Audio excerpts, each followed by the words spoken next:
Congressman, may dalawang statement po kayo no, tungkol dito sa Pax Silica. Una, ang sinasabi niyo po, Opo. kung ayaw ng mga Taga-Luzon sa Pax Silica, dito yan sa Palawan ilagay. And then there's another statement you Tama. made, kahapon din po yan, ang sabi niyo po, mga kababayan, huwag kayong mag-alala sa Pax Silica. Congressman, napag-aralan niyo na po bang maigi kung talagang ito po ay makabubuti para po sa ating mga Pilipino?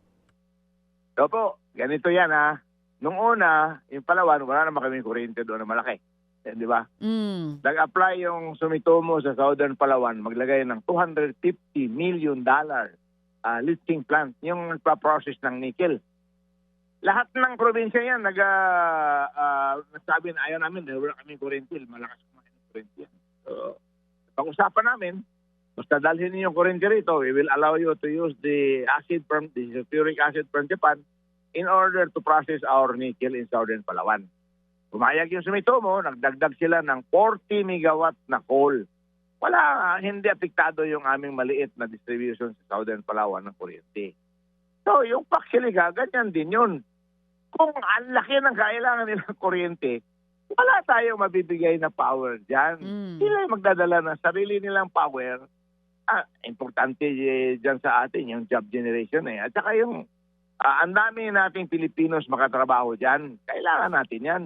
Opo. Wala yan. Yung economy natin, yung environment natin, yung tubig natin, lahat masolusyonan yan. May paraan yan. Walang problema. Oo, Pero pero ayaw nila. Congressman, Oh. paano po yun? Nakita nyo na po ba yung framework ng Pax Silica? Kasi actually, yung last interview po namin kay BCDA CEO Sir Bingkang, hindi ma-explain una kung paano yung toxic waste, kung saan po itatapon. Kasi mineral processing po siya aside from being an AI hub or manufacturing plant, kung ano man. Paano po kaya yun? Yung framework po ba, nakita nyo na? Hindi. Pero lahat ng toxic waste sa mundo, except for nuclear, kaya natin ayusin. Halimbawa, yung mga acid na gagamitin na dyan, hindi naman natin payagan yan na mayroon silang discharge permit papuntang dagat. Before mo papuntang dagat yan, napakarami natin limestone sa Pilipinas. I-neutralize mo muna yan ng limestone. So when you make the chemical equation sa limestone at saka yung acid, when you neutralize yung acid before it goes down into our rivers and our creeks, yung iba pang mga toxic materials nila, meron naman din yan eh. So, hindi naman pabaya yung ating Environmental Bureau. And except for atomic waste, may solusyon lahat po yan. In other words, Congressman, dapat dumaan muna sa konsultasyon sa inyong constituency.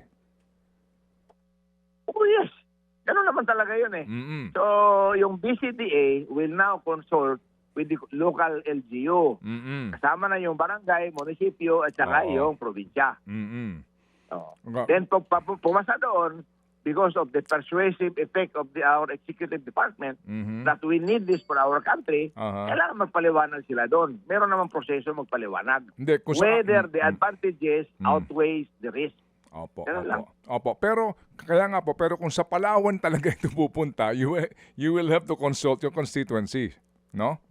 Opo, ang sa Palawan kasi, lalo na sa Southern Palawan, as 10,000 hektarya pa ang kailangan nila. Napakarami namin lupa doon na katiwangwang. Bilihin nila yung lupa, lagay sila sarili nilang pier, sarili nilang airport, sarili nilang power. Napakarami natin tubig sa Southern Palawan. We have 26 rivers. Collectively, we can supply the water. Kung kulang pa yun, mag-desalinate. Opo. Ano lang din. Opo. Gaano kalalim ang inyong kaalaman dito sa Pax Silica AI Hub na project na ito, Congressman? Doon sa usapin ng business model nito, may alam ba kayo? Ganito yan, Ted. Isipin mo lang, bakit nila ginagawa yan at nilalagay sa Pilipinas?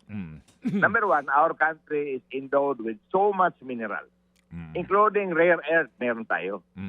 Second reason is because America might not be able to persuade China not to invade Taiwan. Napakalaking chip maker yung Nvidia at saka yung isa pang chip maker doon na napakalaki that is supplying most of the chips and the AI component all over the world. Kung ma-overrun ng China yung Taiwan, at least meron silang another producing country dito sa atin. Di ba? Opo, yes, I think that is the ultimate reason for America. Pero what I'm talking about is the business model. Ito, Congressman, Kasi ang pinapangalanda ko ng BCDA, maglalagak ito ng investment. Ang tanong lang, talaga bang yung Amerikano magdadala ng dolyar dito, hindi na sila uutang, ibibigay natin yung lupa sa Clark, pero yung actual na konstruksyon ng infrastructure, gagamitin po ng mga kagamitan, hindi uutang sa Philippine banking institutions at magdadala talaga ng puhunan o baka eventually, Amerikano lang ang pupunta, mangungutang sa Pilipinas sa mga bangko, gagamitin yung kalupaan natin, mag-engage ng cheap labor, and eventually, kapag kung nagka-problema, aalis sila, yung bangkong inutangan, tayo din po sasalo. That is a risk which our government should prevent. Kasi yung mga investor dyan sa Pax Silica, Ted, hindi man ito yung US government. These are large private companies. And they have their own money. They have their own banking system. So, yun lang ang condition. Kung doon sa ating consultations pagkatapos sa LGU, doon naman sa national, o ano yung pipirmahan na agreement, ilagay yung maliwanag na yun. You will bring your own, all the companies operating here will bring all the capital.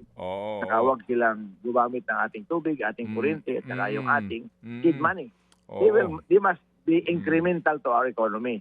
Mga kapatid, patuloy po kayong tumutok sa 105.9 True FM para sa totoong balita, impormasyon, music and entertainment. Mag-subscribe sa aming YouTube channel at podcast at sundan nyo kami sa Facebook, Instagram, X at TikTok sa True Network PH. Bisitahin din po ang aming official website, truefm.ph.